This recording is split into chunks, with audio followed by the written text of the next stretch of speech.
और रूस के राष्ट्रपति व्लादिमीर पुतिन को दुनिया की कोई परवाह नहीं है, ये तो आप समझ गए होंगे। उन्हें सिर्फ अपने देश की सुरक्षा की फिक्र है और इसीलिए आज भारत के लिए रूस का नया मैसेज भी आ गया।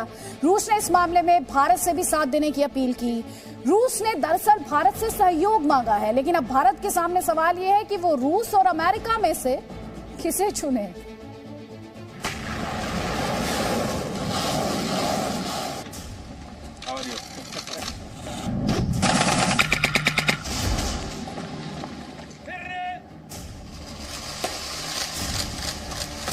राष्ट्रपति व्लादिमीर पुतिन जब भी प्रधानमंत्री मोदी से मिलते हैं, गर्मजोशी से मिलते हैं।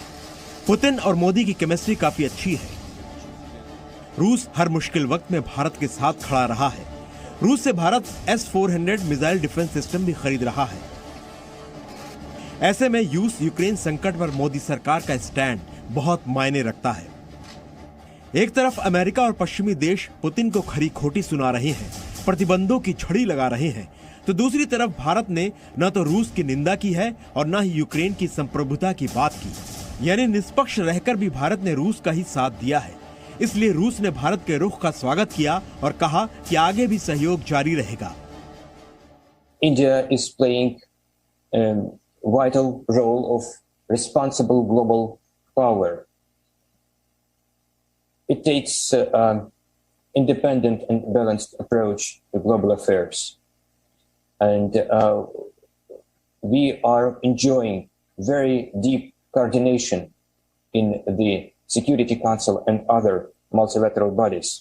The Indian activities in the Security Council is fully reflecting the merit of our special privileged strategic partnership. Bharat ने यूक्रेन संकट पर सुरक्षा परिषद की इमरजेंसी बैठक में दोनों पक्षों से संयम बरतने की अपील की थी, लेकिन पुतिन के फैसले का ना तो स्वागत किया और ना ही निंदा की। 2014 में भी मनमोहन सरकार के दौरान भारत ने रूस का साथ दिया था।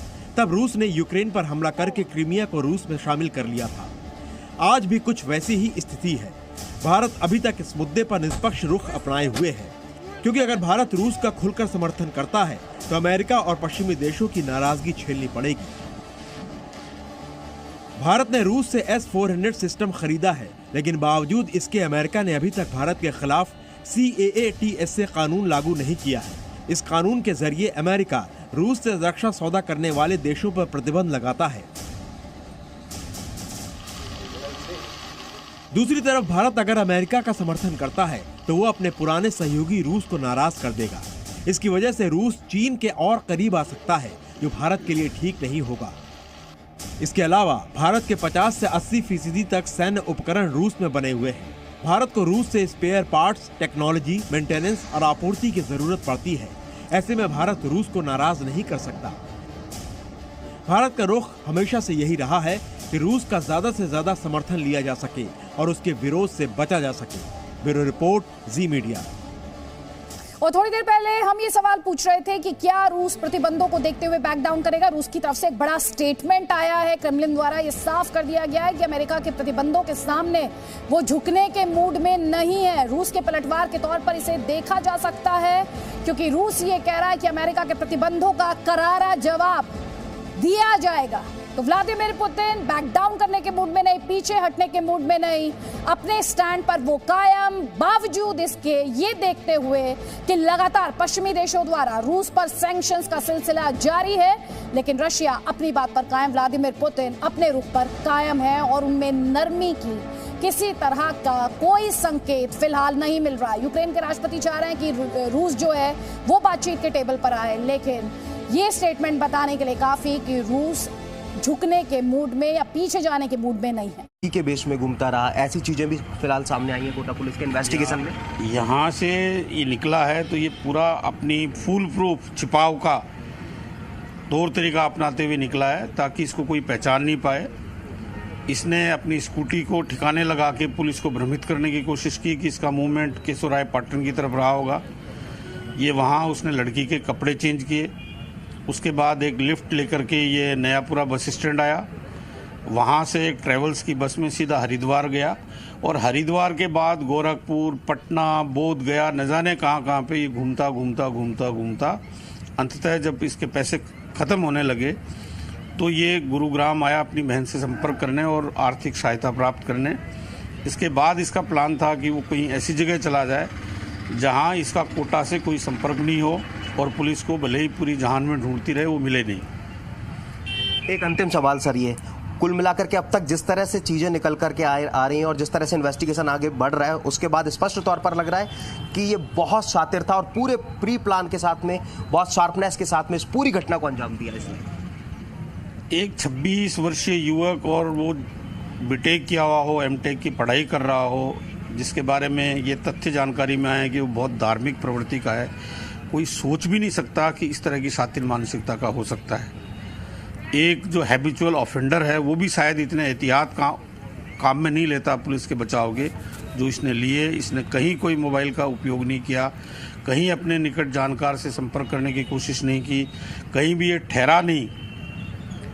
और इन सब के बावजूद एक अहम तथ्य जो पुलिस के दिलो दिमाग में था, उसको पुलिस ने पूरा फोकस किया उस पर और उसी के कारण ये धरा गया।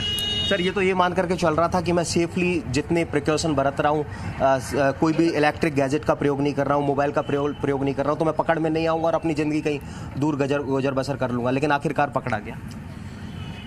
अपराधी का अपराध उसकी जेल की सलाखों के पीछे तो पहुंचाता ही है। बड़े बड़े शातिर अपराधी यही सोच करके अपराध करके निकले, लेकिन अंततः वो भी धरे गए। तो ये भले ही इसने कितनी प्रिकॉशंस काम में लिए हों, लेकिन उसका परिणाम आप लोगों के सामने है। ये भी धरा गया और इसको जो अपराध किया है उसकी कड़ी से। हिमांशु एक और सवाल पूछेगा कि अब आरोपी गिरफ्त में है, मोबाइल मिल चुका है, अब आगे पुलिस की तरफ से क्या कार्रवाई की जाएगी? क्या आरोपी को कड़ी से कड़ी सजा दिलवाने की कोशिश अब की जाएगी इसके बाद? बिल्कुल, मैं आयुषी आपके सवाल को सर से पूछता हूं। सर, स्टूडियो से सवाल है कि जिस तरह से एक्यूज्ड गिरफ्तार हो चुका है, धीरे धीरे जो तमाम तथ्य हैं वो हाथ लग रहे हैं, मोबाइल हाथ लग रहा है, अब कोटा पुलिस की जो इन्वेस्टिगेशन है किस तरह से आगे बढ़ेगी, किस तरह से इसकी जो फाइल है उसे मजबूत किया जाएगा ताकि सख्त से सख्त सजा से मिले? ये सारा जो इन्वेस्टिगेशन है उस फाइल को सख्त करने का ही एक कदम है, क्योंकि फाइल अपने आप में कुछ नहीं होती। फाइल एक कलेक्शन ऑफ एविडेंस है और मोबाइल का बरामद होना भी एक एविडेंस के कलेक्शन का हिस्सा है। तो ये जितने इस अपराध के घटनाक्रम से जुड़े हुए साक्ष्य हैं वो संकलित होने के बाद हम इसकी चार्जशीट फाइल करेंगे कोर्ट में और उसके बाद कोर्ट में ट्रायल शुरू होगी। इस केस को हमने केस ऑफिसर स्कीम में लिया है।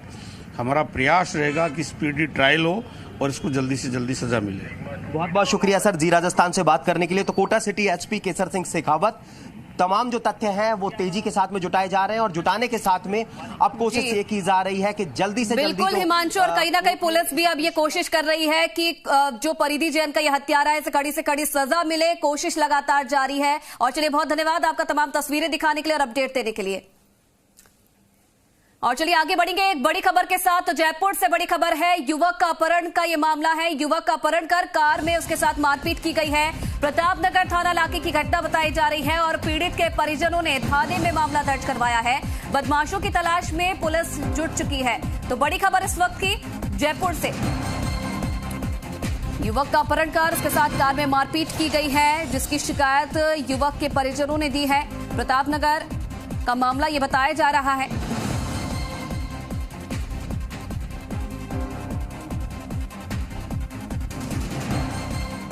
और आगे बढ़ेंगे एक और बड़ी खबर के साथ। तो झुंझुनू से बड़ी खबर है, 5 साल की बच्ची के साथ मंदिर में छेड़छाड़ का मामला है। रानी सती मंदिर में बच्ची के साथ छेड़छाड़ हुई थी और मंदिर में बनी कैंटीन के कर्मचारी ने इस छेड़छाड़ की वारदात को अंजाम दिया। दिल्ली से परिवार के साथ मंदिर ये बच्ची आई थी और कोतवाली थाने में मामला दर्ज करवाया गया है। पुलिस ने कैंटीन कर्मचारी को हिरासत में ले लिया है।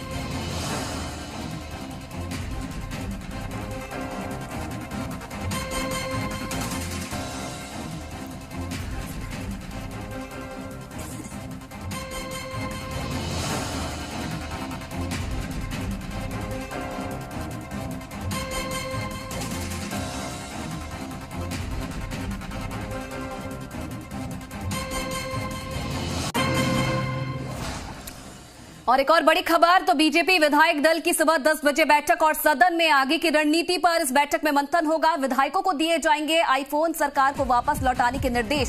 सुबह 11 बजे प्रश्नकाल के साथ सदन की कार्यवाही शुरू होगी और विधानसभा में बजट पर चर्चा होगी। सदन की कार्यवाही में शामिल होंगे बीजेपी के विधायक।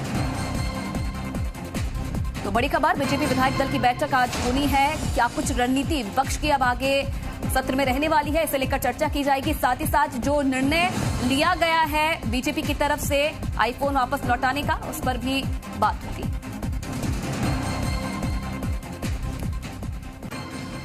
तो देखिए, भारतीय जनता पार्टी ने विधानसभा में बजट पेश होने के बाद सरकार की तरफ से मिले आईफोन लौटाने का फैसला किया है। बीजेपी प्रदेश अध्यक्ष सतीश पूनिया ने नेता प्रतिपक्ष गुलाब चंद कटारिया और उपनेता प्रतिपक्ष राजेंद्र राठौड़ के साथ विधायकों से चर्चा के बाद यह फैसला लिया है। पूनिया ने कहा कि विधायकों के साथ चर्चा में इस बात पर पार्टी में सहमति बनी है कि प्रदेश पर पड़ने वाले वित्तीय भार को ध्यान में रखते हुए बीजेपी के विधायकों को सरकार से आईफोन जैसा महंगा तोहफा नहीं लेना चाहिए। दरअसल सरकार ने बजट पेश करने के बाद बजट की एक कॉपी आईफोन में अपलोड करके सभी विधायकों को दी है। विधायकों को दिए गए बैग में बजट की एक हार्ड कॉपी के साथ साथ आईफोन भी दिया गया है। देर शाम बीजेपी के वरिष्ठ नेताओं में आपसी चर्चा के बाद यह तय हुआ कि बीजेपी विधायक सरकार से ये फोन नहीं लेंगे और इसके साथ ही संगठन की जानकारी में ये मुद्दा भी लाया गया है कि कुछ विधायकों ने बैग ले लिए हैं जिनके भीतर ही फोन रखे हुए थे और ऐसे विधायकों को फोन सरकार को लौटाने के लिए कहा जाएगा।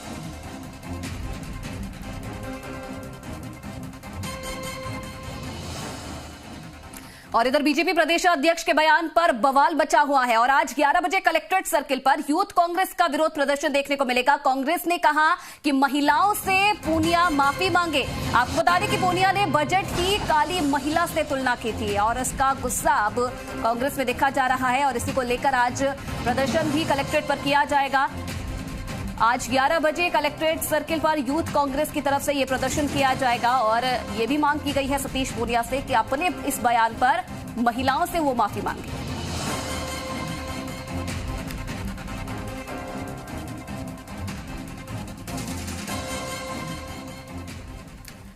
तो बीजेपी प्रदेश अध्यक्ष सतीश पूनिया की महिलाओं पर कांग्रेस हमलावर हो गई है। उत्तर प्रदेश में महिला कांग्रेस की प्रभारी संगीता गर्ग ने ट्वीट करके इस पर कड़ी प्रतिक्रिया दी है। उन्होंने लिखा कि महिलाओं को लेकर की गई टिप्पणी आपके मानसिक दिवालियापन और घटिया सोच की परिचायक है।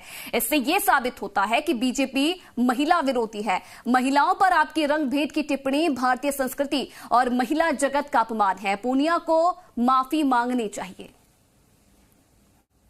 और चलिए ब्रेक के बाद एक बार फिर से स्वागत है आप सभी का। फटाफट अंदाज में देखेंगे 3 मिनट में 30 खबरें। यूक्रेन में इमरजेंसी का ऐलान, बॉर्डर के इलाकों में मॉकड्रिल के जरिए किया जा रहा है।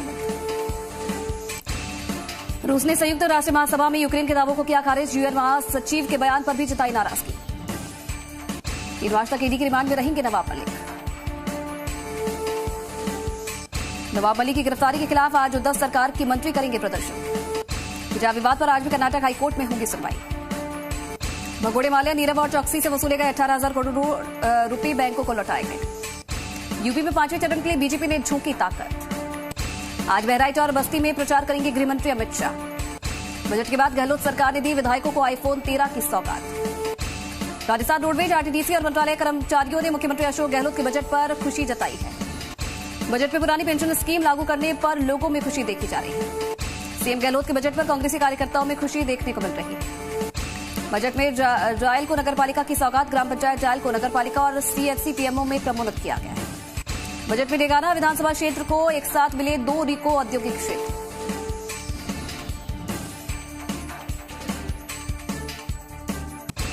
प्रदेश सरकार के 2023 बजट घोषणाओं से पचपदरा वासी हुए निराश। बाड़मेर जिले की सिवाना पुलिस की बड़ी कार्रवाई, लूट के आरोपी को किया गिरफ्तार। टोंक के देवली थाना क्षेत्र के पनवाड़ गांव में एक युवक ने ससुराल में आकर सुसाइड कर लिया। मदनगंज थाना क्षेत्र के जयपुर रोड स्थित पुराने टोल टैक्स के पास केमिकल से भरा एक टैंकर बेकाबू होकर पलट गया। मानसून में गायों के मुंह में विस्फोटक सामग्री लगाकर गायों के मुंह को डालने की घटनाएं लगातार सामने आ रही हैं। मुंडावर पुलिस और डीएसपी 2 ने संयुक्त कार्रवाई करते हुए 3 बदमाशों को गिरफ्तार किया है। चित्तौड़गढ़ जिला विशेष टीम की अवैध मादक पदार्थों के खिलाफ कार्रवाई लगातार जारी है। अलवर शहर के वार्ड संख्या 23 और 48 की महिलाएं दूषित पेयजल सप्लाई को लेकर परेशान हैं। नागौर जिले के किप्जर में बजरंग दल के कार्यकर्ताओं ने हर्षा की हत्या का विरोध जताया।